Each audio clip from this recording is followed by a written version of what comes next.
Shalom à tous. On est content de se retrouver sur l'Inmode pour commencer cette semaine particulière, puisqu'on commence lundi grâce à Shavuot. Et tu nous fais basculer un petit peu du 50e jour à la 50e année de Shavuot au Yovel. Il a fait Avec Raman. très bon cachère. Yofi. Alors, c'est vrai que je suis basculé, tu as trouvé un cachère, mais c'est vrai que c'est un peu spécial parce que il faut un peu redescendre sur terre. C'est-à-dire, on était Shabbat, Shavuot et tout dans les hautes sphères. Et qu'est-ce qui s'est passé, Machouka là? T'as si ta mâche? Non, c'est bon. Tout fonctionne. Et quoi? Oui, c'est chez moi qu'il y a quelque chose. Et c'est vrai que depuis Purim, en fait, c'est toujours comme ça chaque année. On s'occupe des Inyané de Yoma, on parle des fêtes de Purim, après de Pessah, Shavuot, Yom Ha'atzmaut et tout, Sirat HaOmer. Donc maintenant, on revient un petit peu à la routine. Et c'est en effet, c'était ma marshava, c'est-à-dire que l'année prochaine, Bezrat Hashem, j'en ai parlé avec Yohan, on commencera un nouveau cycle, mais cette année, comme on est dans la Shemitah, je pense que ça vaut le coup de terminer. C'est vrai, au début de l'année, il y a tout l'enthousiasme au niveau de la Shemitah, du fait que c'est quelque chose de nouveau, et puis maintenant, on est complètement dedans. C'est comme si on était à l'heure de la sieste de Shabbat après-midi, de la Shemitah. Et donc, il y a moins, je pense, il y a moins, mais d'un autre côté, le cours la série, là, je vais faire une petite série de cours qui, à mon avis, est très important. Vous avez vu le titre, et j'espère que Bezrat Hashem, ce sera d'un côté assez riche et d'un autre côté assez simple pour que vous puissiez en retirer des bonnes choses. Qu'il kartov natati lachem. Donc, dans le principe général, on va faire une série parce que c'est un sujet qui est riche en lui-même. C'est l'aspect économique et social, en fait, le projet économique et social de la Torah. Parce que ce que je vais vous montrer, on l'avait vu en filigrane dans l'enseignement de Rav Kook. C'est Rav Kook qui avait donné la grande idée quand on avait fait le Mavo du Rav Kook, c'est-à-dire qu'il avait expliqué que la Shemitah et le Yovel ne sont pas essentiellement des questions d'agriculture, mais sont des questions de la structure économique du peuple juif. Et Manitou aussi avait repris cette idée.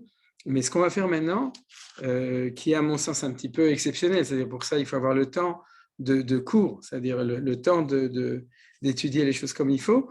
Ce qu'on a ici, c'est qu'on va rentrer dans quelque chose de beaucoup plus précis, de comprendre quel est le projet économique que la Torah propose. Et bien entendu, comme je vous l'ai dit, on commence par le Yovel, mais on va voir aussi d'autres mitzvot. Alors là, on va faire par stade. Le premier, c'est qu'on va reprendre les grands thèmes de la parasha de Behar, donc qui est la parasha qui s'occupe de la Shemitah du Yovel. On va voir d'autres choses. Et aussi les autres passages de la Torah qui sont liés avec le projet économique tel que je vous le présenterai après. Donc aujourd'hui, c'est la première chose qu'on va faire, c'est qu'en vitesse, on va reprendre tous ces thèmes. Et puis après ça, on va les approfondir, bien entendu par l'enseignement de Chachamim, mais encore d'autres Chidushim. Ce que je voulais préciser quand même, c'est que le cours que j'avais fait sur Parashat Behar de l'année dernière, celle de Tafshin Pei Aleph, aujourd'hui tout est enregistré. Je vois les gens souvent ils me disent qu'est-ce que tu as dit là, ou on a réécouté, etc. Donc j'avais traité fondamentalement, traité du même chidouche, on pourrait dire du même point que ce que je vais parler aujourd'hui. Mais d'un côté, premièrement, ça fait déjà 1 an.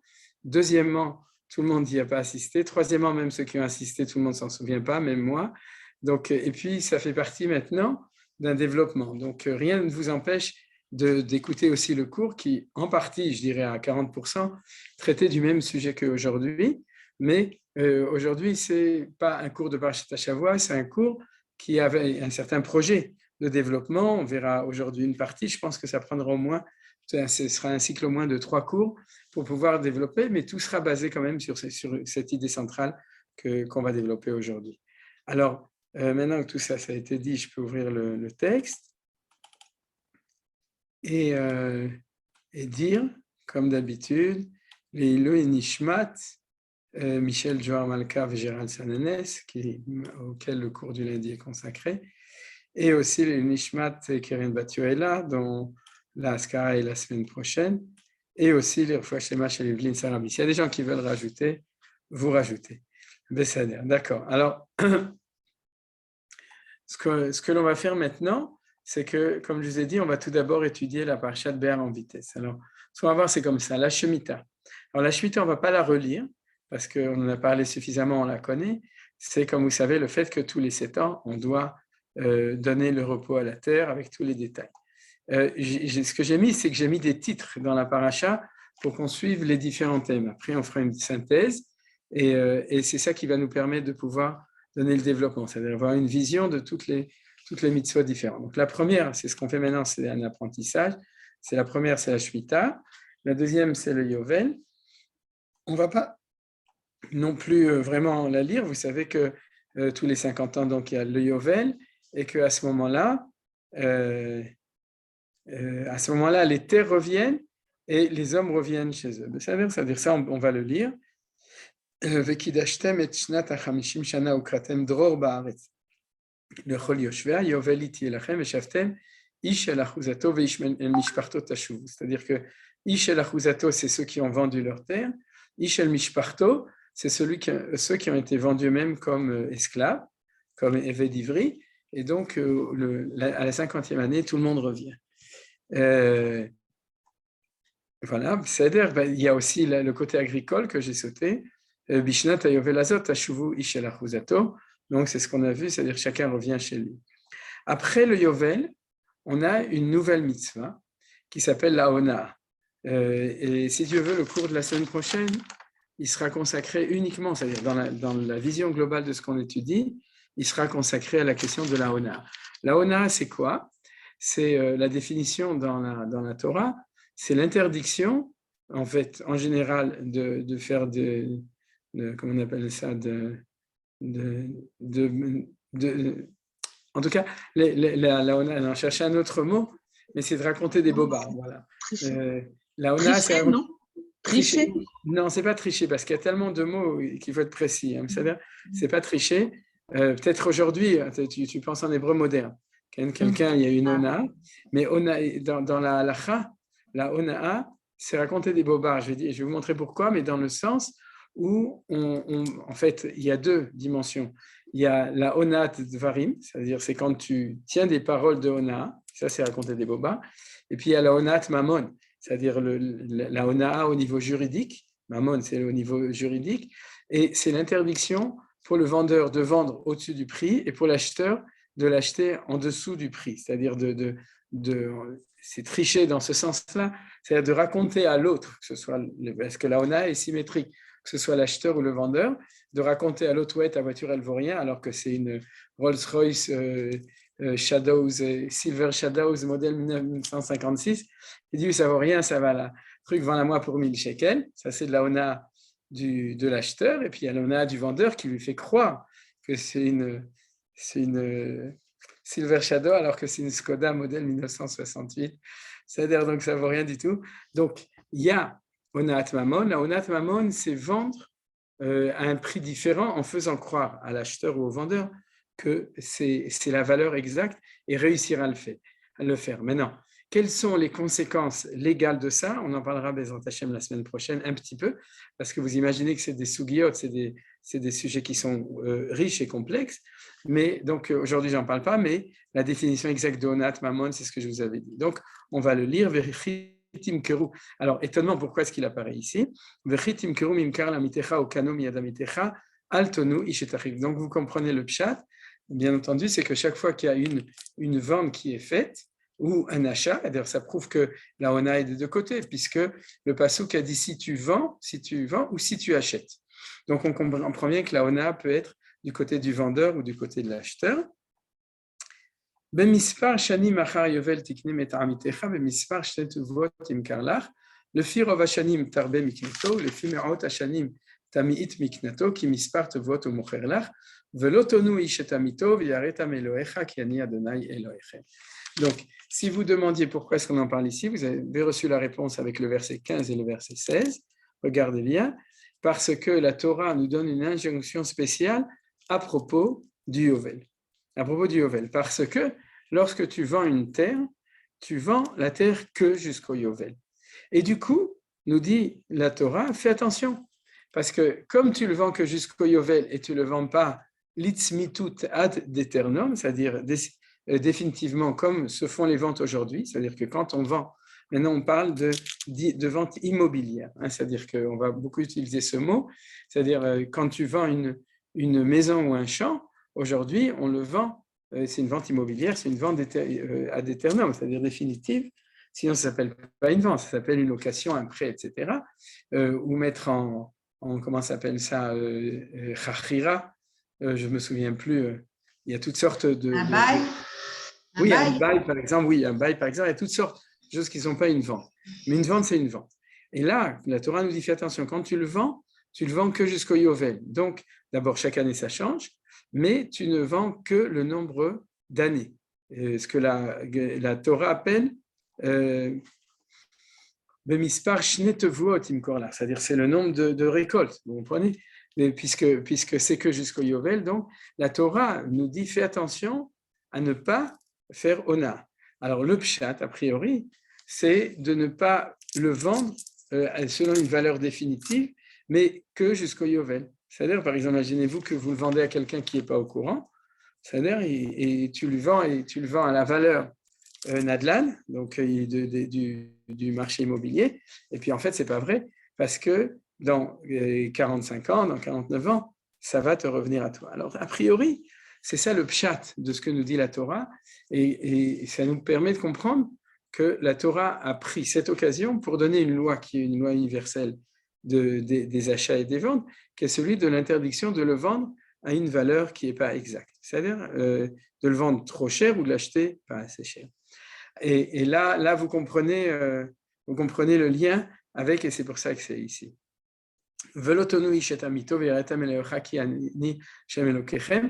Donc le pshat, ce serait que il y a un sandwich, c'est-à-dire que le premier verset fait attention à ne pas faire de hona, le dernier verset 17 fait attention à ne pas faire de hona, et au milieu on te dit fais attention puisque tu ne vends que des années et tu ne vends pas définitivement tes biens immobiliers, parce que c'est valable, on verra, pour des champs, c'est-à-dire un immobilier qui est économique, c'est-à-dire agricole, ou bien pour un immobilier d'habitation aussi, c'est la même loi. Soit à des détails près, mais qu'on verra peut-être, mais en tout cas, c'est la même loi. C'est-à-dire chaque fois que tu vends, si tu vends une maison à la campagne, elle-même, même s'il n'y a pas de champ agricole, parce que les gens pensent que c'est uniquement l'agriculture, non. Si tu vends une maison à la campagne, eh bien, elle reviendra aussi à son propriétaire au bout de 50 ans, au moment du Yovel du Jubilé. Et donc, on aurait l'impression que le premier et le dernier Ona, c'est la même chose, c'est-à-dire Altonu et ici aussi Velotonu, mais les Chachamim, ils n'aiment pas ce genre de choses, c'est-à-dire s'il y a répétition, alors ils nous disent ici, la première, Rachidi, bon, on ne va pas lire tous les détails, mais il dit, voici le sens littéral du verset qui permettra de le comprendre dans son contexte. Il s'agit d'interdire toute ona. C'est-à-dire toute ona, donc tout cas où tu vends ou tu achètes trop cher ou pas cher. Et là, dans le verset 17, vous ne léserez pas un homme son semblable. Il s'agit ici de l'interdiction de la ona par les paroles. C'est ce que j'ai dit par des paroles, ona devarim. On ne doit pas irriter son prochain et lui faire une recommandation qui ne soit pas dans son intérêt, mais de celui du conseiller. C'est-à-dire que la Hona'a, c'est chaque fois qu'il n'y a pas un côté financier des choses, mais que tu racontes des bobards, comme je vous ai dit, pour l'utiliser dans ton intérêt. Donc, vous voyez la ressemblance avec Hona'at Mammon, c'est la même chose, mais ce n'est pas dans un cas d'une transaction économique où tu as vendu quelque chose. C'est-à-dire, mais tu lui dis, est-ce que tu crois que ça vaut le coup de, je sais pas moi, de partir en vacances à tel endroit? Et tu lui dis oui, ça vaut le coup, alors que ça ne vaut pas le coup d'investir à la bourse ou de faire ce chidour ou n'importe quoi, ou d'étudier ça. Et tu sais que tu le conseilles pour ton intérêt et pas dans son intérêt. Peut-être objecteras-tu. Qui peut savoir si l'intention était mauvaise ou la précision? Tu auras la crainte de ton Dieu. Celui qui connaît les pensées, c'est lui. Toutes les fois qu'une entité du ressort exclusif du cœur et que seul a connu celui qui l'a conçu, il est précisé, tu auras la crainte de ton Dieu. Ça revient souvent dans le livre de Vaïkra, surtout dans Parashat Kedoshim, chaque fois il y a marqué Ve'yareta le'Elohecha, c'est que personne ne peut le savoir, ce que tu as dans ton cœur, que Dieu, donc il faut, pour être bien, il faut avoir Hirat Shamayim, sinon il n'y a personne qui peut contrôler les choses. Alors on continue, c'était une petite parenthèse. La suite, tout cela, on le saute parce que ça ne faisait pas partie de ça. Mais c'est les psukim qui disent qu'est-ce qu'on va faire, qu'est-ce qu'on va manger pendant l'année de Shemitah ou du Yovel, puisqu'on ne peut pas cultiver. Akadosh Baruch Hu dit Vetzivité bichati, vous connaissez, c'est-à-dire qu'on aura profusion. Et le dernier verset de cela est très important. Va'aretz lo timacher latzmitu litzmitut ki li haaretz ki gerim etoshavim atamimadi. C'est-à-dire que là, on a la conclusion des lois du Yovel et de la Shemitah, mais surtout du Yovel, c'est que la terre, là, il est marqué, ne sera aliénée irrévocablement. C'est un petit peu une traduction trop littéraire et même pas forcément exacte. C'est-à-dire qu'on ne peut pas vendre la terre de manière définitive. Datzmitut, c'est le mot en hébreu qui veut dire définitive. Quand tu vends une terre, elle est que pour 50 ans. Et la motivation qui est marquée ici, qu'il y a Haaretz, qui guérit Metoshavim Atamimadi. C'est ça qu'on va bien entendu développer, c'est que la terre ne vous appartient pas, la terre m'appartient, et donc tu ne peux pas vendre la terre. Tu peux vendre jusqu'au Yovel, mais tu ne peux pas la vendre définitivement, parce que celui qui vend définitivement, d'après la Torah, c'est celui qui est propriétaire absolu. Et là, comme elle m'appartient, tu peux la vendre que 50 ans. Alors, vous pouvez vous demander quel est le rapport. C'est vrai que peut-être tu ne peux pas le vendre définitivement, mais pourquoi pour 50 ans, tu pourrais le faire? Et Akadosh Baruch Hu donne une deuxième remarque très importante, qui guérim vetoshavim atamimadi. C'est-à-dire qu'il y a une notion de guerre vetoshav. Alors, j'en ai parlé la semaine dernière, et aussi à Shavuot, c'est qu'on a, d'après l'expression de Manitou, on a un statut complexe, et c'est ça qu'on verra aussi. Toshav, c'est celui qui, au contraire, qui est résident permanent, c'est-à-dire, guerre, c'est celui qui est pas résident, qui est étranger. Alors, décide, est-ce que tu es guerre ou tu es toshav? C'est-à-dire, et la Torah nous dit, tu es en même temps guerre, tu es en même temps toshav. Tu es les deux ensemble, et cette complexité, c'est ça qu'on va voir. C'est une espèce de dialectique ou de paradoxe de savoir si tu es guerre ou si tu es toshav. Alors, donc, vous voyez, à perpétuité, c'est l'itzmitut, en décision définitive comme une vente perpétuelle. C'est-à-dire, donc Rashi le précise, et la terre ne sera pas vendue. Le texte institue ici un commandement négatif. À propos du retour des champs à période de jubilé, l'acheteur n'a pas le droit de retenir le champ de force. C'est-à-dire que non seulement c'est un fondement légal, c'est un fondement légal qui a une implication légale active, pratique, c'est-à-dire c'est que si jamais quelqu'un ne rend pas la terre au moment du jubilé, il transgresse une interdiction, et ça permet aussi au Beth Din de l'exproprier contre sa force. C'est marqué dans la Gemara de Kiddushin que si jamais il refuse, eh bien le tribunal peut, en vertu de ça, puisque c'est un lot assez, il peut appliquer la loi et donc l'expropriété pour le rendre à son propriétaire d'origine. Ou alors ce passage qu'on l'étudiera aussi de manière plus approfondie, mais le principe général, c'est que, on va le voir dans la suite, c'est que non seulement quand tu le vends jusqu'au Yovel, c'est-à-dire tu le vends maximum 49 ans, mais même quand tu le vends pour 49 ans, tu dois savoir que si la personne qui l'a vendu, ou même un proche parent, comme l'histoire de Ruth à Moavia avec Boaz, il y a un proche parent qui est en mesure de racheter la terre ou de racheter l'esclave, puisqu'on va voir l'esclave hébreu, eh bien, tu ne pourras pas t'opposer à ça. C'est-à-dire que si une personne vient et dit « Ah, mais moi, je l'avais acheté pour 49 ans, il n'y a que 10 ans qui sont passés, j'aime bien cette terre, c'est-à-dire je me suis habitué, j'ai même investi dedans, etc., ou bien cette maison », eh bien, le propriétaire d'origine ou un proche parent de lui peut imposer un rachat, et c'est ce qu'on appelle ici la Geoula Titnu Naaretz, comme dit Rashi, y compris les maisons et le serviteur hébreu. C'est-à-dire que cette notion de Geoula est valable autant pour quelqu'un qui est vendu, lui, jusqu'au Yovel, que pour une terre qui est vendue jusqu'au Yovel. Et j'ai fait allusion directement à ce qu'on a lu dans Megillat Ruth. Pour ceux qui ont lu la Megillat Ruth, vous vous souvenez qu'au 4e chapitre, lorsqu'il y a la discussion entre Boaz et Ploni Almoni, celui qui ne voulait pas sauf l'acheter, c'est-à-dire que en fait, il ne parle pas d'acheter, il parlait de Geoula. Et ils vont au Bedin et il dit, est-ce que tu veux être Goël?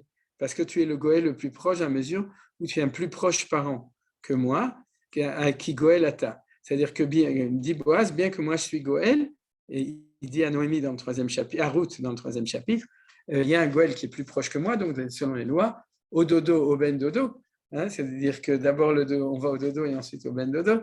C'est pour ça que je vous ai dit, on étudie Ruth dans la nuit de Shavuot, parce qu'on va au dodo. Et donc, à ce moment-là, c'était l'autre qui était d'abord, et on parle de Géoula. Et quand ils font l'achat, alors, Vzot, les Fanim d'Israël, à la Géoula, à la Tmoura, Shalaf Ishna Alo, c'est-à-dire que l'achat s'est fait, non pas comme achat, mais Zot, les Fanim d'Israël, ainsi que se faisait à l'époque à la Géoula, Donc, on est complètement dans ce verset-là, c'est-à-dire que Boaz a racheté les champs, et la seule question intéressante, c'est que comment ça se fait qu'avec le champ, il récupérait aussi Ruth en même temps. C'est-à-dire, ça c'est le sujet de la Megillah, mais en tout cas, il a racheté les champs de Machlon, Kilion et de Elimelech, c'est-à-dire toute la famille de Naomi, c'est les champs de Naomi qu'elle avait hérité, dont elle avait hérité de son mari et de ses enfants. Voilà. Alors ça, c'est la Géoula qui est encore un point. Vas-y, Annette. Je voudrais vous poser une question. Oui, bien sûr. Je voudrais lui poser la question. Vous comptez 50 ans du moment où vous achetez? Non, on compte 50 ans absolus, tous les 50 ans. C'est un cycle fixe. C'est-à-dire, déjà, on en avait parlé. Aujourd'hui, on ne connaît pas forcément l'année du Yovel, puisque le Yovel n'est pas Noël au niveau de la halacha. Il n'y a aucune loi du Yovel qui est appliquée. Mais malgré tout, c'est comme ça. C'est-à-dire que, imagine-toi que l'année prochaine, ça va être l'année du jubilé. Et si c'est l'année prochaine, puisque c'est toujours 7 Shmitot, comme le conte de l'Omer et Shavuot, après ça, on aura encore de nouveau 7 Shmitot, et la 50e année, un nouveau Yovel. C'est-à-dire, c'est comme ça que ça se passe. Sarah, j'ai répondu à ta question? J'espère. On n'entend pas bien. On compte du moment officiel du Yovel. On ne compte pas au moment où moi je l'ai acheté. C'était hier. Alors je l'ai perdu tout de suite. On compte au moment officiel du Yovel, et quelqu'un qui l'a acheté un an avant, il a qu'un an. Mais ce n'est pas tout à fait vrai, parce que dans les terres, la vente doit être d'au moins 2 ans. Alors tu me diras, alors qu'est-ce qui se passe s'il reste plus moins de 2 ans avant le Yovel? Je me souviens plus de la halakha. Mais c'est valable au niveau de la Géoula, c'est-à-dire si tu l'as vendue ta terre et que tu veux la racheter ou un proche parent, comme on vient de dire, il est obligé de la laisser dans les mains du propriétaire qui puisse en profiter au moins pendant 2 ans. Ah, on continue. La vente du bien immobilier, donc c'est ce qu'on a vu ici, on l'étudie. Puisque on a parlé du Yovel qui est la fin, mais maintenant, et aussi du fait de la Ona, de faire attention à vendre en fonction du temps qui reste jusqu'au Yovel. Et maintenant, on rentre dans les détails. Donc, là,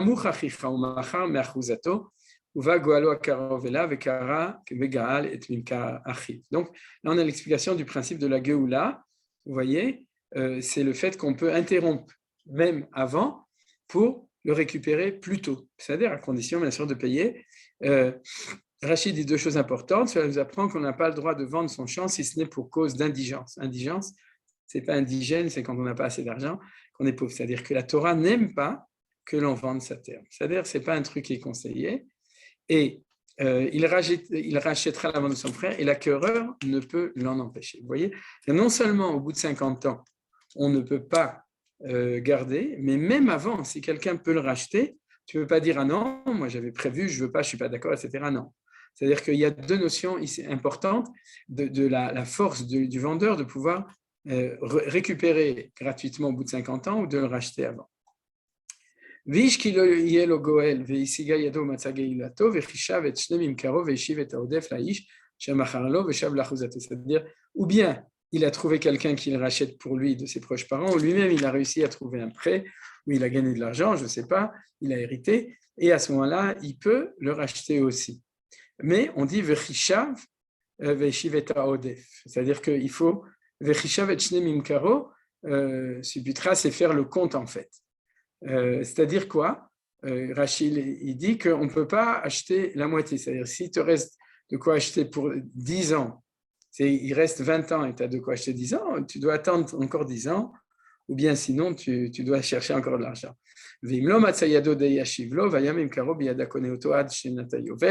Veyatsa bayovel veshav ala achuzato. Donc vous avez tous les détails, vous avez compris. Veish, ça, bon, on va le faire. Veish kim korbet moshav ir choma ve'ayta geulato atom shnat mikaro yamim tiye geulato ve'im lo yigael ad melot lo shanat mima ve'kam habayit asher ba'ir asher lo choma latzmitut lakoneoto ledorotav lo yetze bayovel. Donc c'est des lois qui sont importantes. On le verra dans le développement final.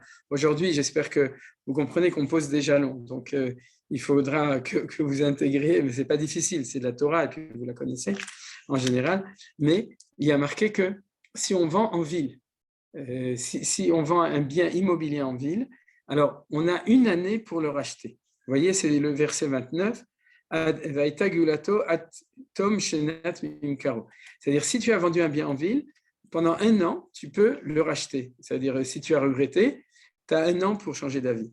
Et si jamais tu ne l'as pas racheté, ad melot lo shanat mima, à ce moment-là, l'achat est absolu, la tzmitut. Vous voyez, tzmitut, c'est exactement le même mot qu'on a vu tout à l'heure. Va'aretz lo timacher li tzmitut ki li haaretz. Donc, on a ici une exception. Oui. Et si le vendeur, non, l'acheteur, je n'ai pas compris, celui qui a acheté ne veut pas revendre au bout d'un an, il veut garder son bien. Alors, il ne peut pas. C'est comme si… Non. C'est un tnaï. C'est un tnaï.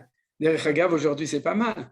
Imagine-toi que quand tu vends ta maison, tu as un an pour changer d'avis. Ça veut dire que l'acheteur, il doit faire attention à ne pas trop faire des chipoutsim pendant un an, c'est tout. Mais en tout cas, Alpidin Torah, tu as quand même un an pour changer d'avis. On s'imagine bien qu'une maison, ce n'est pas comme aujourd'hui. C'est ta maison, c'est ta famille, c'est là où ta tribu a toujours habité. Ce n'est pas aujourd'hui comme aujourd'hui où on change on déménage plus facilement parce qu'on n'a pas cette attache à l'endroit traditionnel de notre tribu, de notre endroit, etc. Donc, mais on en parlera un peu plus. Donc, on dit que contrairement à la terre, quand c'est dans une ville, et c'est des villes irchoma, c'est-à-dire c'est pas n'importe quelle ville, c'est des villes qui ont un statut de ville officielle.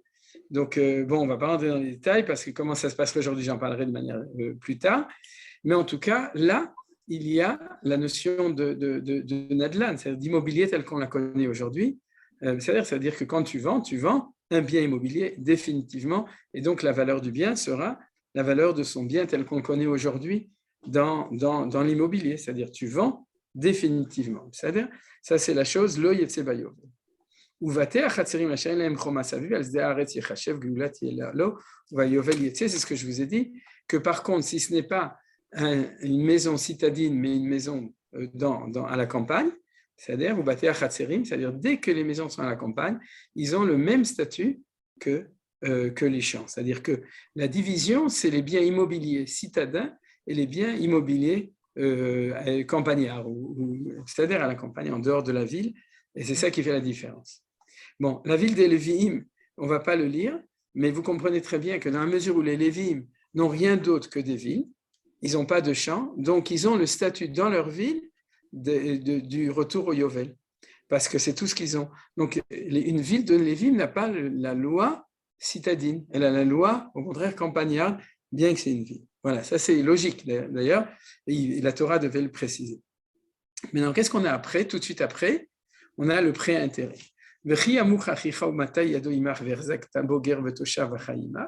Quelqu'un qui devient pauvre, vous voyez qu'il y a marqué aussi qu'il faut craindre Dieu, vous comprenez pourquoi? À propos du prêt à intérêt, il faut craindre Dieu, parce que comme dit Rashi, c'est difficile de ne pas prendre un intérêt quand on prête son argent. Pourquoi? Parce que tu lui prêtes, pendant ce temps-là, tu aurais pu investir et gagner avec cet argent. Et au lieu de ça, tu le prêtes à quelqu'un, et surtout, on parle d'un pauvre, mais tu lui prêtes, donc ton argent ne fait rien, et la Torah interdit l'usufruit à un juif, c'est-à-dire à un non-juif. Les lois sont différentes, on va le voir dans tout, c'est différent, au niveau du Yovel, au niveau de la terre, au niveau de la personne et au niveau aussi du prêt. Mais en tout cas, vis-à-vis d'un juif, il y a une interdiction que vous connaissez très bien, du prêt à intérêt. La question est pourquoi est-ce que cette loi se trouve ici? C'est étonnant, puisqu'on s'occupait des terres, on s'occupait des hommes, on va voir tout de suite d'une personne qui est vendue. Pourquoi est-ce qu'on parle aussi du prêt à intérêt? Et kaspecha lo titen lo beneshech, uve marbit lo titen lo ochlecha, titen ochlecha. Donc, c'est interdiction générale. Ani Adonai lechem asher hotzeti etchem eretz Mitzrayim, latet lachem et eretz Kenaan, liot lachem l'Elohim. Alors, ça peut être la conclusion de l'interdiction de Ribit, ou bien ça peut être la conclusion de tout ce qu'on a vu jusqu'à maintenant. Il me semble, d'après Rashi, on le verra plus tard, que c'est la conclusion de tout ce qu'on a vu jusqu'à maintenant. Je vous ai sorti d'Égypte pour vous donner le pays de Canaan, et c'est pour ça que vous faites la Shemitah et le Yovel. De nouveau, faites attention, je vous donne un enseignement qui pour l'instant est très simple, mais c'est pour avoir une base pour pouvoir faire les développements après. Alors, on passe à une nouvelle loi. Donc, on avait la Shemitah, on avait le Yovel, la Onaa, c'est-à-dire la contrevente. Ensuite, tous les détails du Yovel à propos de vente de biens. Et ensuite, on avait Ribit, le pré-intérêt. Et maintenant, on est dans la vente d'un esclave hébreu, ce qui avait été déjà sous-entendu quand on parlait du Yovel, puisqu'on disait que chacun devait revenir. Mais on ne nous avait pas donné les détails des lois. De même qu'on a vu les détails des lois à propos de la terre, vous vous souvenez, c'est-à-dire qu'on doit le vendre selon telle valeur et pas une autre valeur, et qu'il y a une différence entre la ville, entre la campagne, entre les villes des Lévim, etc. Maintenant, on a tous les détails à propos de la vente d'un esclave hébreu, qui bien entendu sont tous axés sur le fait qu'au moment du Yovel, il reviendra, il recouvrera la liberté. Donc, première ligne, tu n'as pas le droit de le traiter comme un esclave. Donc, c'est vrai qu'il est esclave, mais d'abord, il est que jusqu'à l'année du Yovel. Et il n'est pas esclave ad aeternum comme dans l'esclavage classique dans toutes les nations du monde, où lorsqu'on achetait un esclave, on pouvait le libérer, mais si on ne libérait pas lui, ses enfants et ses petits-enfants, c'est-à-dire, c'était la case de l'oncle Tom, il restait chez le maître. Et la Torah nous dit le même chidouche que pour la terre, qu'au moment du Yovel, à ce moment-là, il sera libéré. Alors, elle donne une deuxième chose, c'est qu'il n'a pas le statut au jour le jour d'un Evel, puisqu'il est considéré comme un Sachir Toshab. Rashi explique, je n'ai pas inscrit le Rashi sur la tête, mais il dit on n'a pas le droit de le traiter comme un esclave. Par exemple, on n'a pas le droit de lui demander de porter ses kelim, c'est les ustensiles du maître, le Beth Hamechaz quand il va au bain public, mais c'est valable aussi s'il va autre part, s'il va au travail. On ne peut pas donner à son esclave hébreu ton cartable pour qu'il le porte, pour bien montrer que toi, tu es le maître, et lui, c'est l'esclave. Vous imaginez, c'est dur, quoi. Hein, c'est-à-dire, mais en tout cas, c'est comme ça. Et aussi, une deuxième chose, on n'a absolument pas le droit de lui faire des travaux qui n'ont pas de sens. C'est-à-dire uniquement pour montrer qu'on est les propriétaires. Monte les pierres, descend les pierres, monte les pierres. Vous savez ce qu'on nous faisait faire à l'armée quand on était à la tironoute. Ouais, la tironoute, c'est pour qu'on ne soit pas tir au flanc. Alors, qu'on soit tironoute. Et ça, c'est... Et que Sachir Vetoshav, dit Rashi, comme fais-lui exécuter un travail agricole ou d'artisanat, comme ceux dévolus à d'autres salariés. Donc, tu n'as le droit de l'utiliser que comme un employé. C'est-à-dire, bien qu'il est esclave, d'après la définition formelle, tu dois l'utiliser comme un employé. Est-ce que tout cela est lié avec l'idée du Yovel? On va le voir que oui. C'est-à-dire que ça va être, bien entendu, ça va être une conséquence du fait qu'il n'est pas vendu définitivement. C'est ce qu'on avait vu au début de la paracha. Au moment du Yovel, il rentre à la maison. Pourquoi? C'est-à-dire que la Torah donne une justification qui n'est pas socio-économique, une explication qui est spirituelle, c'est-à-dire puisqu'elle dit c'est parce que vous êtes mes esclaves à moi, mes serviteurs, donc vous ne pouvez pas être vendus comme esclaves. Donc c'est le plus important, tu n'as pas le droit non plus de conduire avec lui avec rigueur, c'est-à-dire lui donner des coups, etc. Et c'est aussi la raison pour laquelle, non, c'est pas la raison pour laquelle, c'est une interdiction absolue de prendre son esclave hébreu comme un esclave. Alors, par contre, le contre-exemple, comme dit Rashi, si tu dis ça, alors aujourd'hui on a la machine à laver, on a le four, on a tout ce qu'il faut, donc on n'a pas besoin d'esclaves. Mais dans le temps, ce n'était pas comme ça, on avait besoin de Fatma. Alors donc, si tu dis, alors comment je vais faire, puisque mon esclave hébreu, je dois le respecter même presque plus que moi, comme vous avez vu, alors t'inquiète pas, nous dit la Torah, tu peux acheter des esclaves non juifs. Et à ce moment-là, c'est des vrais esclaves, c'est pas de la blague. Même tiknu evet v'ama, vegam ibnei atoshavim agarim imachem et tiknu mimishpartam asher imachem asher olidu be'artechem va'yu lachem la'achouza. C'est quoi l'achouza? C'est qu'ils ne reviennent pas au Yovel. Vous comprenez, ils ne sont pas libérés au Yovel, puisqu'on avait vu que l'esclave hébreu, Veshav l'achouzato, c'est il revient à sa achouza, et eux, par contre, ils sont achouza. Achouza, les chos, c'est aussi qu'ils sont entre vos mains, c'est-à-dire qu'ils sont votre propriétaire. Veitnahaltem otam livnechem acharchem la reshet achouza, leur olam baem ta'avodu, v'achechem nisreish bachiv lo tirdebo befarer. Vous voyez qu'il y a ici le pasuk nous montre l'exemple et le contre-exemple, c'est-à-dire que l'esclave hébreu n'est pas un esclave, donc on n'a pas le droit de le traiter en tant qu'esclave, de lui faire violence, etc. Il n'y a pas marqué qu'on a le droit avec les esclaves cananéens. La preuve, c'est que si on lui casse une dent, il sort automatiquement en liberté. Je parle d'un esclave non juif, c'est-à-dire ce qui prouve qu'on n'a pas le droit de lui faire violence. Mais par contre, il est propriété indéfectible, définitive. Il ne part pas au Yovel, ce qui a marqué ici, le Olam, même Ta'avodo, ou bien Vitnachaltem, Otam, Livnechem, Acharechem, la Reshet Achouza.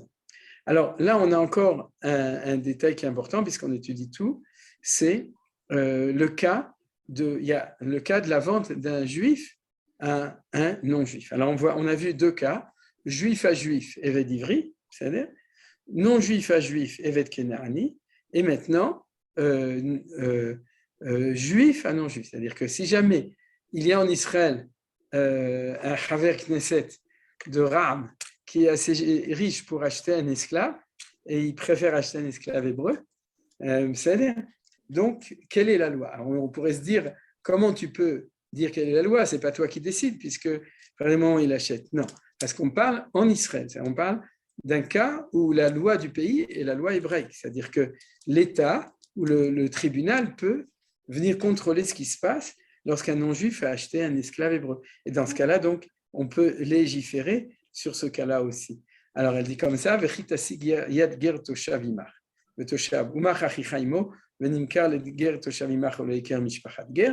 c'est le cas où il a été vendu à un guer ou un toshav, c'est-à-dire on ne parle pas d'un guer, d'un converti, on parle d'un résident permanent, un non-juif résident permanent en Israël, qui a les droits puisqu'il a renoncé à l'idolâtrie, il a accepté cette loi noachite. C'est le cas du guer toshav.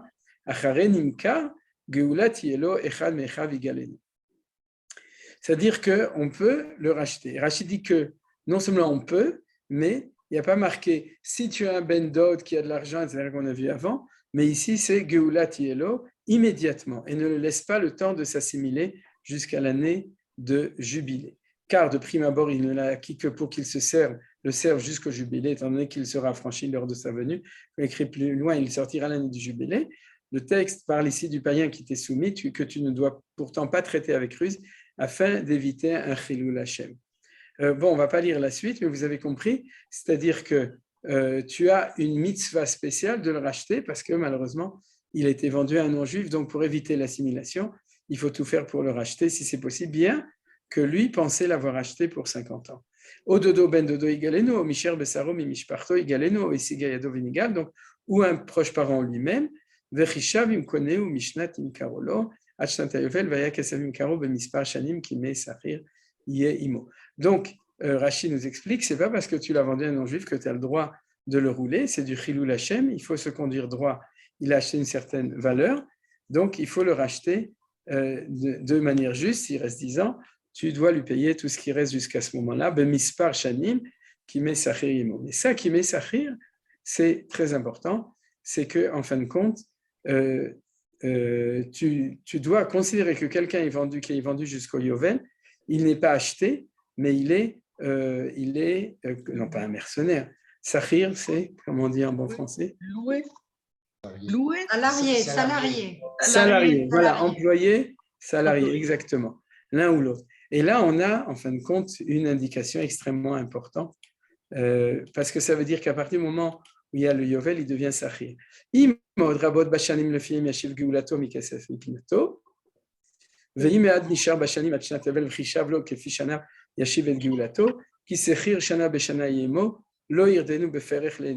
ça c'est quelque chose d'autre, mais a priori la Torah les met ensemble. Mais là il y a de nouveau un étonnement, c'est que la Torah elle nous a répété plein de fois qu'il fallait faire le compte de cette manière. On a compris le principe. D'accord? Vous avez vu, la fois d'avant, on l'avait dit une première fois, une deuxième fois, une troisième fois. Et vous voyez, on a fini la paracha.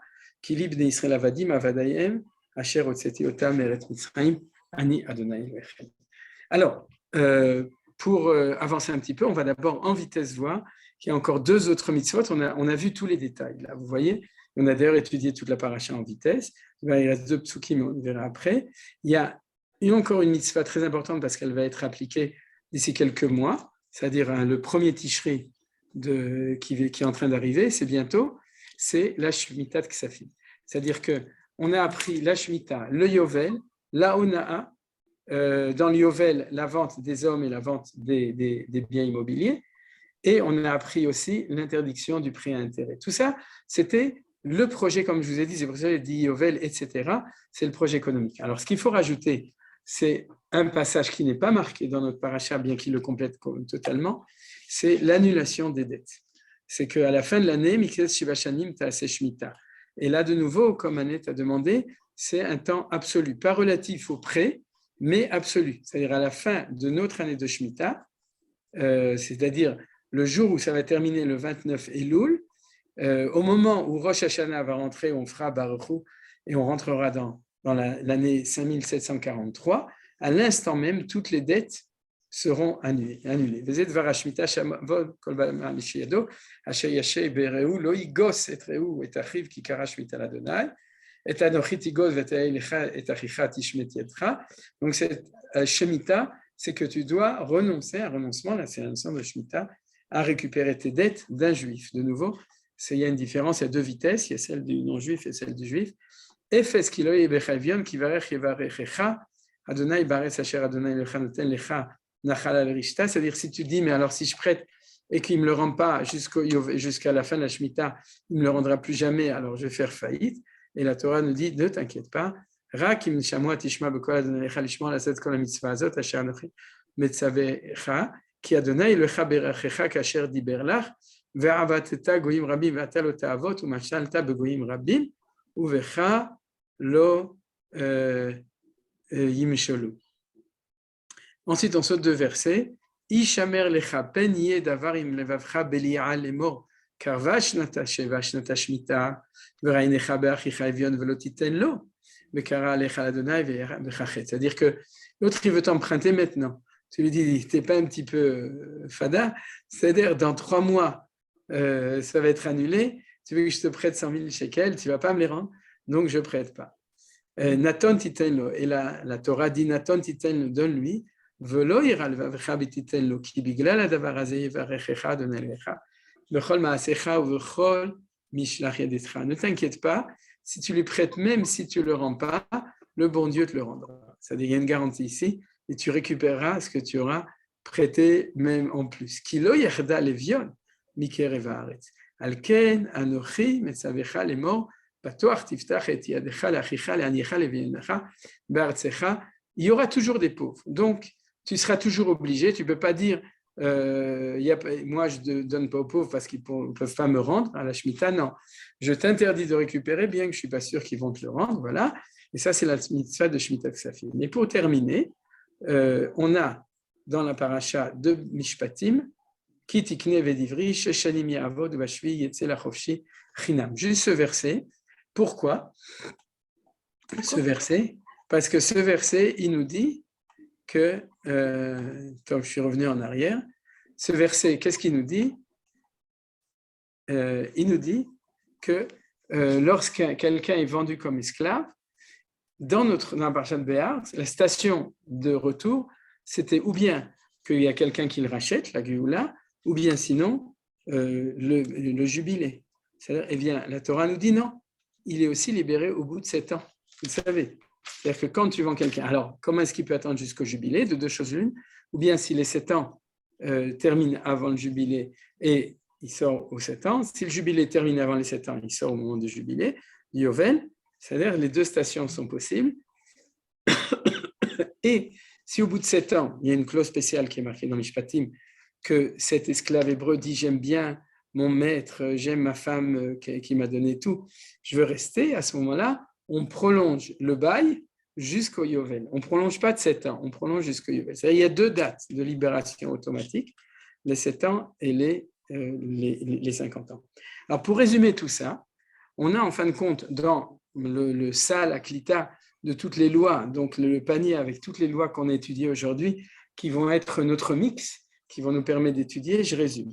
On a des lois sur les biens immobiliers, on a des lois sur l'argent et on a des lois sur la personne. Les lois sur les biens immobiliers, c'est la Shemitah et le Yovel. La Shemitah n'étant pas tellement importante parce que c'est uniquement le fait que pendant un an, tu t'arrêtes et qu'en effet, tout est efker, c'est-à-dire tout le monde peut l'utiliser, le prendre, mais c'est quand même pas un changement économique absolu. Mais il y a une Shemitah et on a le Yovel qui est, comme on le voit, le principe du Yovel, c'est le principe le plus important. C'est-à-dire c'est à partir du Yovel qu'on va tout comprendre. C'est-à-dire c'est le Yovel qui fixe pratiquement tout et on l'a dans les terres. Et puis on a vu aussi qu'on avait une autre loi qui n'était pas spécifique aux terres, mais était exprimée au moment de la terre, c'est la Ona. Ona, vous vous souvenez, c'est l'interdiction de vendre à un autre prix que le prix qui est en fin de compte lié avec le fait que c'est vendu que pour 50 ans. Ensuite, on a des lois au niveau de l'argent et on a 2 lois. Une dans Parshat Béar qui est celle du prêt-intérêt et celle qu'on vient de voir maintenant qui est celle de Shemitah Ksafim. Alors Shemitah Ksafim étant au même moment que la Shemitah, c'est-à-dire c'est un rythme absolu, vous imaginez bien que c'est des choses qui vont ensemble. C'est-à-dire qu'on a donc 2 lois, en gros, pour les terres, la Shemitah et le Yovel, c'est quelque chose de général, et on a 2 lois pour l'économie d'argent qui sont le prêt-intérêt, l'interdiction bien entendu, et l'annulation du prêt. Tous les 2 sont sur les prêts d'argent. C'est-à-dire dans la notion du prêt, tu ne peux pas prendre un intérêt sur ton prêt, et pire que ça, si on arrive jusqu'à la Shemitah, la fin de la Shemitah, tu ne peux même plus récupérer ton argent.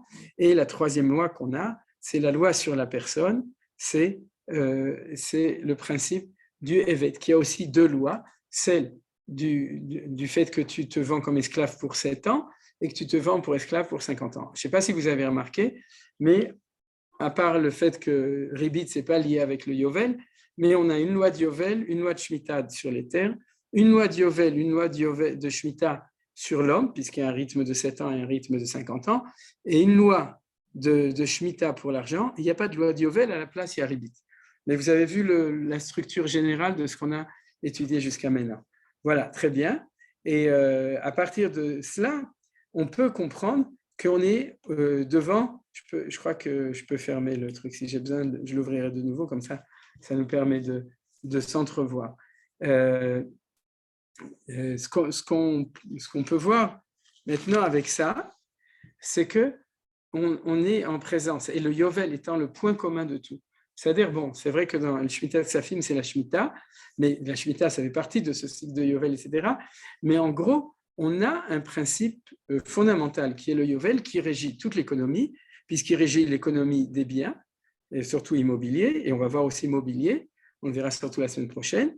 Il régit l'économie des finances, la finance, c'est-à-dire que l'argent, et il régit le statut des personnes, ce qui est dans la Torah, le principe d'être vendu comme esclave. C'est-à-dire, mais on verra que c'est quelque chose qui est beaucoup plus fondamental que la question uniquement, il y a de l'esclavage ou il n'y a pas d'esclavage. C'est-à-dire c'est le statut de l'homme, le statut de la terre et le statut de l'économie et des finances. Tout ça, ça se trouve dedans. Et c'est ça, ce mix qu'on a vu aujourd'hui qui va être le point de départ de toute notre analyse. Alors, je vais en vitesse poser pas mal de questions.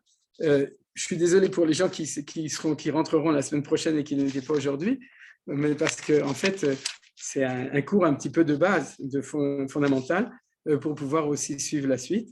Et je vais essayer de donner quelques idées déjà de démarrage de la suite. Alors, les questions, vous êtes invités même vous-même si vous voulez poser d'autres questions, mais une première question, c'est pourquoi la Torah a tellement insisté sur le calcul Vous avez vu, c'est-à-dire fais attention, selon le nombre de Shemitot et jusqu'au Yovel, tu vas le donner. C'est-à-dire, tu peux l'expliquer une fois, mais c'est comme si on parlait un petit peu au jardin d'enfant. C'est-à-dire, on a compris le principe. Selon le nombre d'années, si vous reprenez les psukim, faites attention que ça doit jusqu'au Yovel. Selon le nombre d'années, tu vas augmenter. Selon le nombre d'années, tu vas diminuer. C'est-à-dire que ça semble, a priori, extrêmement trivial. Donc, la Torah insiste beaucoup. Et vous verrez que je vais donner, Bezrat Hashem, une réponse plus approfondie dessus. Vous avez compris la question.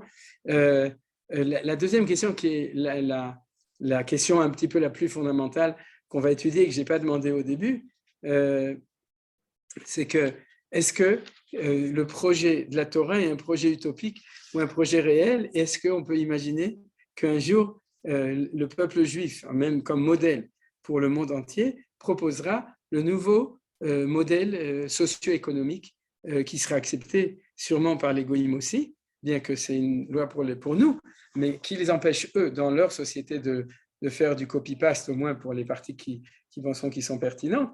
Et c'est à supposer que c'est comme ça que ça va se passer. Mais la première question, c'est qui va nous intéresser dans les cours suivants, c'est comment est-ce qu'on peut le traduire dans des concepts le plus proche d'une réalité possible des choses. C'est-à-dire ça demande un développement pour pouvoir l'expliquer. Et ensuite, des questions qui sont plus des questions de détail. Premièrement, au niveau de la structure, pourquoi est-ce que l'histoire du pré-intérêt, elle se trouve complètement au milieu, vous avez remarqué, de toutes ces lois du Yovel, qui sont des lois de la personne ou les lois de la terre. Et tout d'un coup, au milieu, on a une petite loi du pré-intérêt qui ne semble pas être à sa place. Peut-être c'est étonnant à cet endroit-là. Maintenant, j'ai une deuxième question, c'est que, et c'était la question de Annette tout à l'heure, c'est que la Shemitah de la terre et la Shemitah des prés, c'est un cycle absolu. C'est-à-dire que c'est tous les 7 ans dans le cycle du Yovel. Le Yovel, c'est un cycle absolument absolu. C'est-à-dire que c'est quelque chose, c'était la question d'Annette ou la remarque d'Annette, c'est que c'est absolument absolu. Par contre, la vente de l'esclave a un cycle de 7 ans qui est relatif à lui-même. On aurait tout à pu imaginer que quand quelqu'un est vendu en esclave, par exemple la 4e année du cycle de la Shemitah, il sera libéré la 7e année, comme les prés et comme la Shemitah de la terre. Or non, quand on vend un esclave, il a son cycle de 7 ans, mais c'est un cycle personnel. Vous voyez, c'était la remarque de Annette. Est-ce que c'est relatif à l'acte de vente spécifique ou est-ce que la date est absolue? Et on voit qu'une fois c'est comme ça, c'est-à-dire en général c'est absolu, c'est la 7e année et la 50e année, c'est-à-dire sauf pour le cas de l'esclave hébreu où sa 7e année c'est par rapport à sa date de vente. Alors il faudra de la patience parce que ça c'est pas une question à laquelle je vais répondre. Et le prix aussi est en rapport avec le nombre d'années jusque pour l'esclave? Non, puisque c'est toujours 7 ans. Non, c'est 7 ans. Ouais. D'accord. Justement.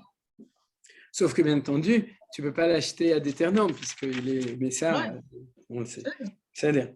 Et pourquoi est-ce que dans les prés, il n'y a pas de Yovel? Il n'y a que 7 ans, vous vous souvenez? C'est-à-dire, dans le pré. Et en plus, dans les prés, il y a un phénomène inversé.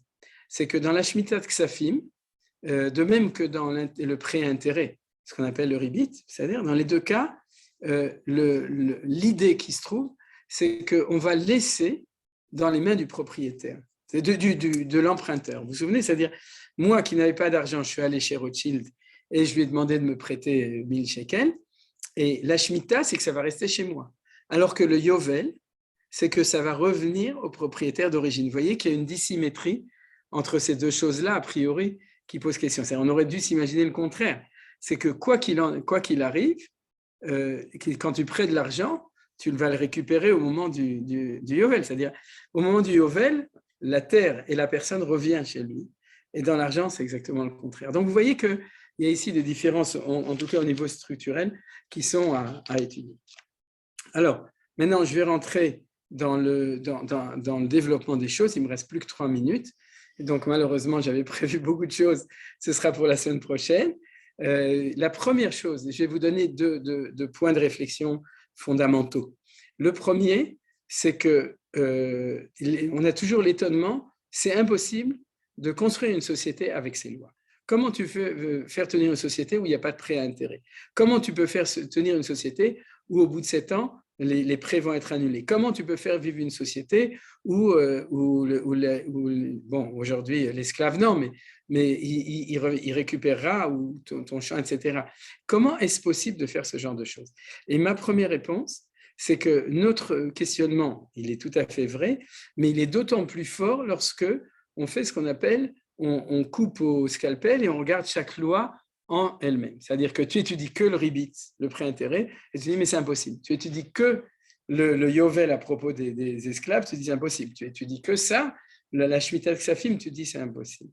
Et qu'il faut supposer que le système, que la Torah propose un système global et qu'à ce moment-là, on arrivera à un système qui est cohérent. C'est-à-dire, et donc, ça nous permettra, et c'est le principe du développement d'aujourd'hui, de mieux comprendre la cohérence justement du système quand on accepte qu'il y a une globalité. C'est pour ça qu'on a pris aujourd'hui tellement de temps à voir la globalité du système. Vous êtes d'accord? Bien entendu, il y a d'autres lois économiques, mais comme la Torah les a mises ensemble ici, dans Parashat Béar, sauf ceux qui sont liés directement, mais qui sont mis autre part, donc Shemitah Ksafim et Vedivri, puisque Vedivri c'est complètement lié avec ici, mais les autres sont ici, donc on suppose que c'est ça le système. La deuxième chose, et c'est le point essentiel qui va être développé à partir de maintenant, c'est le principe du feedback. C'est quoi le principe du feedback? C'est que on est souvent étonné, et ça je vais vous donner une notion un petit peu aujourd'hui économique des choses, c'est que on se dit, on va prendre comme exemple l'histoire de Shemitah Ksafim, du prêt et de l'annulation des prêts à la fin de la 7e année. La personne va dire, mais c'est impossible. Je lui ai prêté en me disant qu'il allait me le rendre, et puis les dieux sont tombés sur la tête, tout est tombé sur la tête, je me suis fait avoir parce qu'il a attendu l'année de Shemitah, et du coup, il ne me l'a pas rendu. Alors, cette conception est erronée. Pourquoi elle est erronée? C'est très facile à comprendre. Parce que le principe du feedback est comme ça. C'est que le système économique va s'équilibrer à partir du moment où la personne qui prête et la personne qui emprunte, c'est déjà au moment où il prête qu'il va y avoir Shemitah Ksafim. Je vous donne un exemple. Le prêt, disons, comment on appelle ça, la quantité d'argent que tu vas prêter est fonction du risque. Vous êtes d'accord? C'est-à-dire, c'est comme ça que ça marche. C'est à partir du moment où je lui prête et qu'il reste 6 ans et que je connais la capacité de remboursement de cette personne, sa probité, son honnêteté, etc. C'est-à-dire, et le fait que je rajoute le fait que dans 6 ans, éventuellement, ça pourrait être annulé, tout ça va influencer aujourd'hui. C'est-à-dire aujourd'hui, le 7 Sivan, sur la manière dont le prêt va se faire. C'est-à-dire, c'est ce que j'ai appelé le feedback. C'est-à-dire, on ne peut pas envisager un système économique lorsqu'on l'envisage dans un système de pensée qui est étranger au système lui-même. Vous comprenez? C'est comme quelqu'un qui préparait son Shabbat en partant du principe qu'il n'est pas Shomer Shabbat. C'est-à-dire, il demandera comment on peut faire Shabbat alors qu'on n'est pas Shomer Shabbat. C'est-à-dire, c'est quelque chose qui est étranger à sa vie et donc c'est impossible. Et par contre, si on connaît les lois, à ce moment-là, c'est ça qui va permettre de régulariser maintenant. C'est ça ce que j'ai appelé le feedback, ou en hébreu le mashov. C'est-à-dire que la connaissance de ce qui va se passer dans le futur, parce que c'est une loi qui est déjà fixée maintenant, qui est connue, cette connaissance de cette loi et cette expérience de cette loi, elle va faire que naturellement, l'économie va s'équilibrer en fonction de ça. Je vais donner une remarque économique. C'est le système économique qui s'appelle la microéconomie, micro-calcala en hébreu. J'imagine qu'une partie de vous le connaissent. C'est un principe qui dit que si tu laisses l'économie complètement libre, les tendances, les volontés de chacun à gagner le plus possible et à donner le moins possible vont faire que chacun va se débrouiller. C'est le système, en gros, la philosophie du système capitaliste ou libéral de l'économie. Et celui qui l'a inventé, il parle d'une yad ne'elama, d'une main invisible qui fait que, en fin de compte, le système va s'équilibrer. C'est-à-dire les prix vont être fixés parce que chacun sait que s'il augmente trop, il ne va pas vendre, s'il baisse trop, il ne va pas gagner. Donc, le système, avec, au niveau, si vous voulez, du grand nombre, des probabilités, etc., vont faire que le système va s'équilibrer. Tout ça, ça veut dire qu'en connaissance d'une certaine chose, tu laisses et le système s'équilibre. Eh bien, c'est la même chose. Là, ce n'est pas la micro-calcala, et là, j'ai appelé ça la zmano-calcala, au nom du zman. C'est-à-dire la connaissance de rythme de temps qui vont être la 7e année ou bien la 50e année, vont faire que l'économie au présent va s'équilibrer en fonction d'une connaissance. Or, l'étonnement de celui qui étudie la Torah, c'est qu'il réfléchit dans des catégories où il n'y a pas de Yovel. Et il dit, s'il n'y a pas de Yovel, comment l'économie peut se débrouiller avec un Yovel? Mais ce que je lui réponds, crée un modèle, mets-le dans l'ordinateur avec toutes ces données et en rentrant, et tu verras que le système va trouver son équilibre. C'est-à-dire qu'on va trouver comment est-ce que le système, et c'est ça qu'on va développer à partir de maintenant, c'est-à-dire la connaissance du système et surtout du futur au niveau, puisque c'est un futur, le Yovel à la Shemitah, c'est un temps qui est à venir, va faire qu'au présent, le système économique global va s'équilibrer au niveau de l'offre, de la demande, de l'achat, de la fixation des prix, etc., parce que c'est ça qui va le fixer. Et ça, c'est le principe général que je voulais dire. Donc, je vais terminer avec 2 remarques essentielles dessus. La première, c'est que ça répond à la question de Pshat que j'ai demandé. Pourquoi la Torah insiste tellement sur le fait de dire tu dois calculer en fonction du nombre d'années? Parce que maintenant, j'ai fini avec la Shemitah et je parle du Yovel. C'est-à-dire tu n'oublies pas que tu dois calculer en fonction du nombre d'années. La fausse lecture, c'est la lecture de l'homme moderne qui, pour lui, l'alternative, c'est ou vente définitive, ce qu'on appelle le Nadlan, ce qu'on connaît aujourd'hui, c'est-à-dire le système économique, ou bien le système de la Torah. Et il dit comme ça, la Torah te dit, fais attention à ne pas vendre définitivement. Et c'est ça la Ona, c'est-à-dire tu vas lui vendre pour 1 million ou 2 millions un appartement de shkalim, pas de dollars, 1 million de shkalim, et il va l'acheter, et puis au bout de 25 ans, il va se rendre compte qu'il s'est fait avoir parce qu'il y avait l'Yovel. La Torah ne parle pas de ça, parce qu'elle ne parle pas des imbéciles. Elle ne parle pas des gens qui ne savent pas qu'il y a le Yovel, puisqu'on vit dans une société où le Yovel existe, vous comprenez? Donc la Torah, elle parle d'autre chose. Pourquoi elle insiste tellement dessus? C'est parce qu'elle te donne une information fondamentale. Elle te dit, fais attention à construire ton économie au présent selon une donnée future dans 45 ans, dans 49 ans, dans 50 ans. Vous comprenez? C'est-à-dire c'est le deadline du Yovel qui n'est pas là pour fixer une loi du Yovel, il est là pour fixer les lois de l'économie au présent. Et c'est ça qu'elle veut nous dire quand elle insiste de Mispar Shanim, Achara Yovel, Ada Yovel, Tarbe Miknato, Tamit Miknato. Elle n'insiste pas sur le fait qu'il y aura le Yovel, ça on le sait maintenant. Elle insiste sur le fait que tu vas construire ton économie aujourd'hui en fonction d'un élément nouveau qui est complètement dans le futur. Et ça veut dire quoi? Ça veut dire qu'on est dans une économie de marché qui va être fondamentalement différente, puisque le fait qu'il n'y a pas de vente définitive fait que les prix des choses ne sont pas fixés en fonction d'une valeur de quelque chose de définitif, mais en fonction de quelque chose de fondamentalement différent. C'est quelque chose qui est jusqu'au Yovel. Alors ça, je vais le dire, c'est-à-dire que, mais on le développera la semaine prochaine, c'est que, en fin de compte, ce n'est pas un problème quantitatif. Ce n'est pas qu'au lieu de 2 millions, ça va être 1 million, parce que 50 récoltes, c'est, je ne sais pas moi, c'est 50 000 shekels multiplié par 50, je n'ai pas fait le calcul, imaginez-vous, alors ça fait 1 million. Ce n'est pas du tout ça la question. La question, c'est de savoir quel système économique. Et la Torah insiste beaucoup dessus. Qu'est-ce qu'elle veut nous dire? C'est que si jamais tu ne peux pas vendre définitivement, tu ne vends pas la terre et tu vas vendre les récoltes. Vous avez compris la différence? Mispar tevuot ou mocherlach. C'est-à-dire qu'en fin de compte, une vente définitive, c'est une vente de la terre et une vente sur un certain nombre d'années. Et là, on ne parle pas pourquoi 50 ans, parce que ça pourrait être 100 ans ou 25 ans, etc.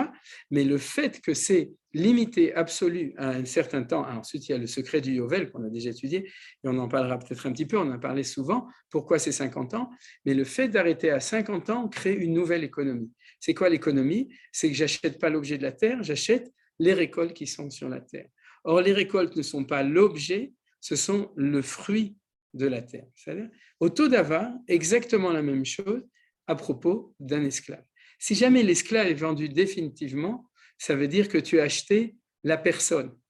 Et si jamais l'esclave se sort automatiquement ou au bout de 7 ans ou au bout de 50 ans, c'est que tu n'as pas acheté la personne, tu as acheté son travail. Et c'est ce qu'on avait vu, Kesachir que Toshav. Vous vous souvenez, on croyait que c'était une autre loi. C'était une loi du respect de la personne. Pas du tout. C'est une loi qui est inhérente au fait que le futur va m'imposer une relation contractuelle actuelle avec la personne elle-même.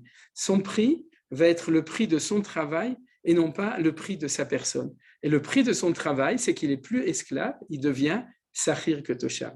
Et la même chose, le prix de la terre ne va pas être le prix de la terre, mais le prix des tevuot et des récoltes, c'est la même chose. Et c'est ça que la Torah nous a dit. Alors vous avez compris pourquoi je vous ai dit que c'est le principe du feedback. C'est-à-dire l'essentiel, c'est presque plus le Yovel, c'est comment est-ce que l'économie va s'organiser pendant 49 ans ou 50 ans en fonction d'une nouvelle donnée que la Torah nous a dit qu'à un certain moment, il y aura le Yovel. Et c'est pour ça que c'est ça qui crée l'incompréhension a priori, puisqu'on n'a aucune expérience de ça. Comme on n'a pas d'expérience d'un système économique global comme celui-là, alors on réfléchit au système de la Torah dans des catégories de l'économie actuelle, de l'économie moderne dans laquelle il y a une vente de biens immobiliers et il y avait jusqu'à l'abolition de l'esclavage une vente de personnes qui était une vente définitive, absolue, qu'on appelle la tzmitut. C'est-à-dire, et c'est à partir du moment où cela disparaît, alors le présent, toutes les informations comme ça, elles changent complètement. Alors je suis obligé de m'arrêter parce qu'il est déjà 19h09 et je vais terminer avec une notion très importante, c'est cette idée que c'est le futur qui va fixer le présent, au-delà des concerns économiques, c'est une idée messianique. Ça veut dire quoi? Ça veut dire que, je l'avais expliqué déjà une fois ou deux fois, ça s'appelle le sol, le secret de Maaseh Merkava. Mais aujourd'hui, maintenant, je ne vais pas l'expliquer. C'est le fait que notre condition n'est pas fixée selon les causes historiques, mais selon le futur, la finalité des choses. Si mon économie n'est pas fixée en fonction de mon arrière, mais de mon futur, c'est-à-dire c'est le Yovel qui va fixer comment est-ce qu'au présent je fixe l'économie, ça fait partie des secrets de la Torah. Et c'est pour ça que la notion de Géoula apparaît à ce moment-là, et que le Yovel, c'est le secret de la Géoula. Vous avez vu qu'il y avait le mot de Géoula qui apparaît tout le temps. Parce que ça veut dire que dans l'histoire, mon présent, et on pourrait dire l'équilibre de mon présent va être, ou l'économie de mon présent va être fixée en fonction de la connaissance. C'est comme si on disait, celui qui vit en fonction du fait que dans 1000 ans, il n'y aura pas maintenant 1000 ans, mais il y a 1000 ans, la Géoula viendrait, cela change son présent. Ça fait que sa vie au présent, il y a 1000 ans, c'est-à-dire, est complètement différente parce qu'il vit selon l'éclairage d'un futur à venir. C'est-à-dire, eh bien, c'est ça au niveau de la micro, c'est-à-dire de l'économie qui est fixée dans ce qu'on a appris aujourd'hui. C'est-à-dire, c'est le Yovel, le futur, c'est pour ça que j'ai appelé ça la Zmano Kalkala, c'est-à-dire la tempo-économie, en bon français, c'est celle qui fixe les règles de l'économie maintenant en fonction d'une information fondamentale qui est qu'est-ce qui va se passer dans un futur, qui est la Shemitah pour l'argent et le Yovel pour toutes les autres choses. C'est-à-dire, voilà, je suis obligé de m'arrêter maintenant et Bezrat Hashem, si ça vous a assez intéressé, alors on continuera la semaine prochaine. Est-ce que vous avez sûrement des questions? Une question, je peux poser? Oui, bien sûr. Quelqu'un qui achète un champ, il a encore 40 ans jusqu'au Yovel. Ouais. Il le revend au bout de 20 ans. Arrive le Yovel. À quelqu'un d'autre. Il le vend, il ne veut plus. À qui va revenir le champ à la date du Yovel? Au dernier acheteur? Oui, tu as posé une très bonne question. En fait, elle était sous-entendue dans le cours, mais j'ai oublié d'en parler. C'est qu'il y a ce qu'on appelle le fait que chaque juif en Israël a son lopin de terre qui lui appartient dans l'absolu. Et à l'époque du premier temple, c'était selon la distribution qui a été faite au temps de Yehoshua ben Nun. Au moment du deuxième temple, ça n'existait plus, malheureusement. Et au moment du troisième temple, ça va être refait. On en avait parlé une fois, c'est marqué dans Yecheskel. C'est-à-dire qu'il y aura une redivision de la terre, mais c'est basé sur le fait, c'est ce qu'on appelle Ger V'Toshav, le paradoxe. D'un côté, on n'est pas propriétaire, mais on est encore plus propriétaire que n'importe qui, puisque la terre que ta famille a reçue à l'époque de Yehoshua ben Nun, elle est de manière absolue, tu en deviens propriétaire et c'est ça l'Yovel. Donc ce sera toujours le premier propriétaire. Celui qui est propriétaire de ce lopin de terre, c'est celui qui fait partie de sa terre dans sa tribu telle qu'il l'a reçue au moment du tirage au sort de Yehoshua, qui va le recevoir. Donc en fait, tu as posé une bonne question et ça veut dire qu'il y a d'un côté, on est plus guerre que d'autres, d'un autre côté, on est plus que Toshav que d'autres. c'est-à-dire, puisque c'est la terre qui nous appartient et de manière absolue nous appartient, elle nous reviendra au Yovel. C'est-à-dire, Tada Rabba Marlène. Nadine. En fin de compte, j'ai 2 questions, mais j'aurais peut-être pas le temps de poser. D'abord, le prix de la récolte, elle est fonction de quoi? On peut acheter, par exemple, 7 récoltes d'avance et c'est 7 récoltes qui ne vont rien donner. Le climat ne va pas permettre, il y aura la sécheresse. On va acheter 7 récoltes d'avance, on n'a aucune idée de ce que seront les récoltes futures. Et au moment où on achète la récolte, peut-être que c'est une mauvaise récolte ou c'est une bonne récolte. Ça, c'est ma première question. Et la deuxième question, c'est pour l'esclave juif qui se vend pour rembourser des dettes. Et il est obligé de rester 7 ans esclave ou c'est la 7e année, il est libre. Ou est-ce que le nombre d'années d'esclavage est fonction de la dette qu'il doit rembourser? Alors, tu poses la première question, c'est une question plus simple que la deuxième. En fait, de nouveau, on va tout le temps comparer la terre et l'esclave dans les deux sens. On parle esclave du Eved Ivri, hein, d'accord? C'est la même chose. Si tu achètes quelqu'un et qui te dit, moi, je suis, je sais pas moi, je suis tailleur de diamants, tu vas l'acheter en fonction de sa valeur de tailleur de diamant. Mais si ça se trouve, demain, il va pas réussir à travailler, etc. Donc, c'est un marché. C'est-à-dire que quand tu achètes en fonction des récoltes, tu l'achètes en fonction d'une évaluation de la valeur de la récolte normale, statistique. Et a priori, ça ne change rien ce qu'il y aura comme récolte. Ce qui est important, c'est que c'est comme tous les investissements, c'est que tu l'as évalué en fonction de ce qui était prévu. Et à partir du moment où le marché va être fixé comme ça, chaque année, ce sera la division. Si tu as acheté pour 40 ans, ce sera 40 divisé, c'est-à-dire divisé par 40. Je n'ai pas marqué ce Rashi, mais il y a un Rashi qui dit Mispar Shne Tevuot, que s'il y a une année de sécheresse totale, de comment ça s'appelle ça, de Batsoret, c'est-à-dire, et où il y a une récolte zéro, alors du coup, elle est vraiment déduite. C'est-à-dire que dans des cas comme ça, et j'imagine, il me semble aussi, mais je ne me souviens plus, mais je crois que dans la Gemara, c'est la même chose pour l'esclave. C'est-à-dire, s'il a une année où il n'a pas pu travailler parce qu'il est tombé malade, alors on fait les comptes, c'est-à-dire que ça ne fait pas partie de tu es dédommagé pour ça. Mais si c'est du plus ou du moins, ça fait partie des règles de l'économie. D'ailleurs, aujourd'hui, c'est la même chose. C'est-à-dire que si dans le cas de force majeure, à ce moment-là, on peut en tenir compte, comme l'indemnisation des agriculteurs. Par contre, si bonne année, bon an, mal an, ça fait partie des risques du métier. C'est-à-dire, voilà, c'est la réponse.